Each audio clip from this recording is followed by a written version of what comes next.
Hola, bienvenidos a mi canal. La Ciudad de México guarda secretos en cada uno de sus rincones, pero pocos son tan melancólicos y trágicos como los que susurran las piedras de Coyoacán.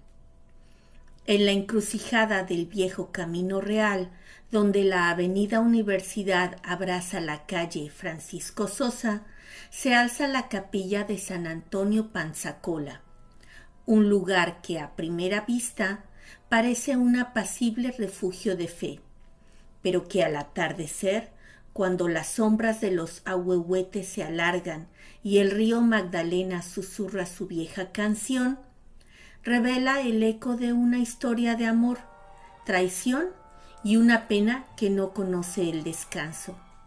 Esta es la historia de Manuela y Roberto, una joven pareja que nunca llegó a unirse. La capilla fue construida entre las décadas de 1680 a 1700, erigida sobre los vestigios sagrados de un antiguo templo prehispánico.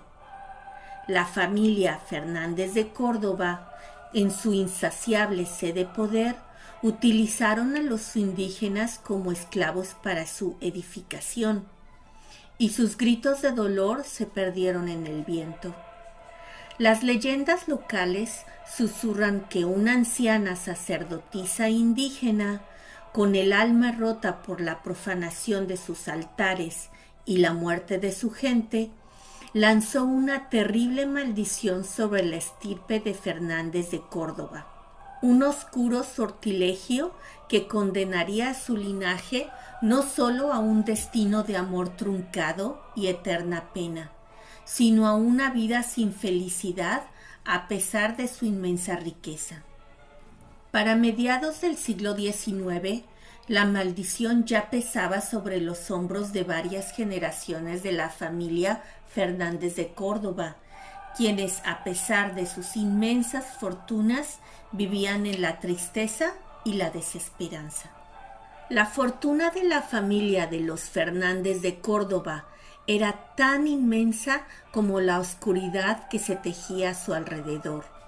Se decía que sus cimientos no eran de cal y canto, sino de la sangre y el sudor de jóvenes y niños indígenas, a quienes su ambición sin límites los había consumido para forjar una riqueza sin igual. A más de un siglo y medio de la consumación de la maldición, en el efervescente México post-independentista, su poder y opulencia seguían creciendo a costa del sufrimiento ajeno. Don Porfirio Fernández de Córdoba, con su rostro severo tallado por la codicia, y doña Isabel Fernández de Córdoba, con la conciencia corroída por la avaricia, vivían una existencia de opulencia vacía, rodeados de mármoles fríos y sedas pesadas, pero sin paz y sin nada que los hiciese feliz. Para expiar, o al menos intentar limpiar el honor manchado de la familia, don Porfirio inició la restauración de la capilla de San Antonio Panzacola, una pequeña joya colonial que se alzaba junto al puente de piedra cerca de su hacienda en Coyoacán. Su restauración, iniciada a mediados del siglo XIX, se convirtió en el proyecto de su vida. Su fe no era devoción, sino un intento desesperado por comprar el perdón divino. Decidió que su arte barroco, con sus retablos y sus estatuas, sería una ofrenda digna a Dios, un acto de piedad que esperaba redimiría su alma y la de su familia. Entre los artistas y constructores que don Porfirio contrató se encontraba Roberto, un talentoso pintor de pinceladas firmes y un espíritu tranquilo. Su habilidad era tan destacada que se le confió la creación del Cristo crucificado del retablo principal y las pinturas de la Sagrada Familia y de la Virgen de Guadalupe, obras que hoy en día aún se pueden contemplar en la capilla, Cada trazo de su pincel era un suspiro silencioso, una búsqueda de la belleza. A pesar de la frialdad de su alma, la avaricia no había consumido por completo los corazones de don Porfirio y doña Isabel.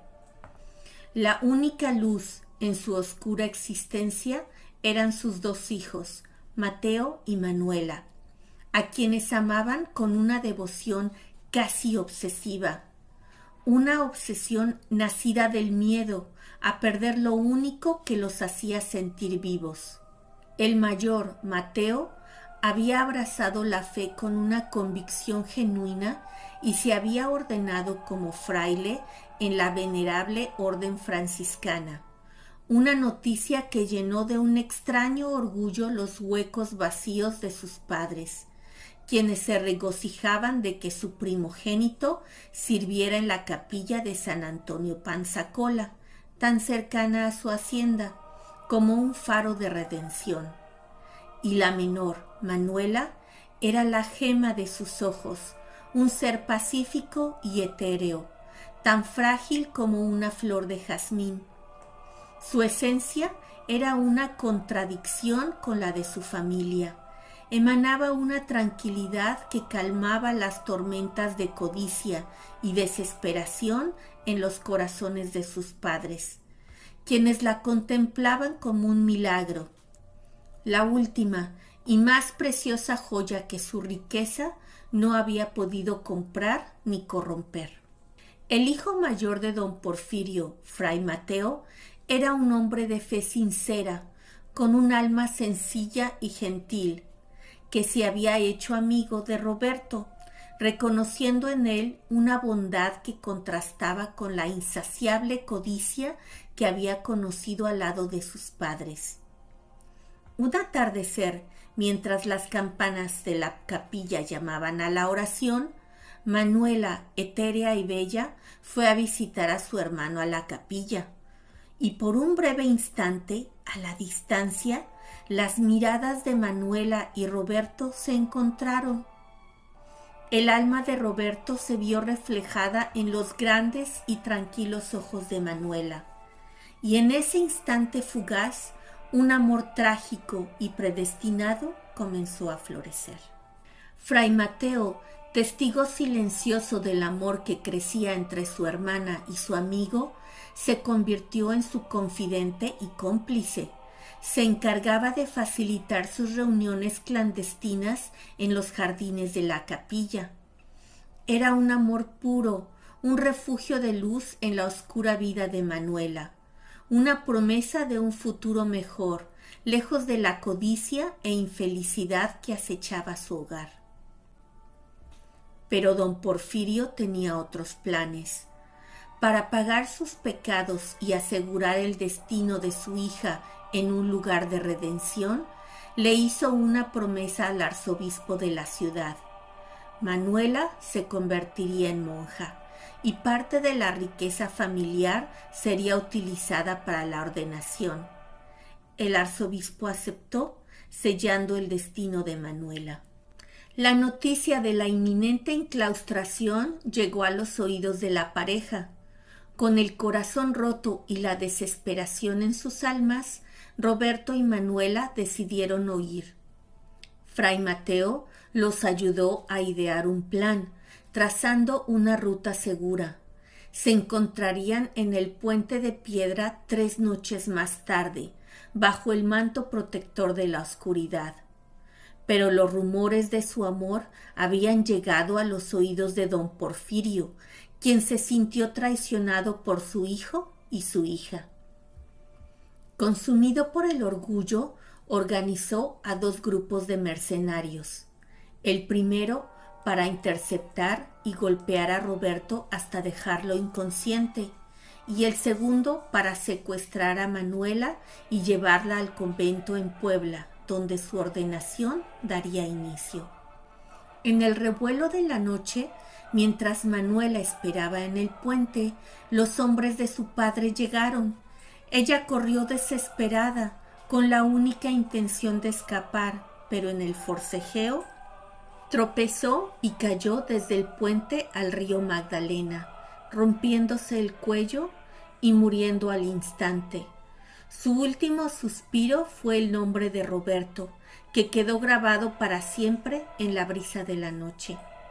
Al enterarse de la muerte de su hija, don Porfirio, un hombre de inquebrantable orgullo, cayó en un estado de insondable tristeza. El dolor lo consumió.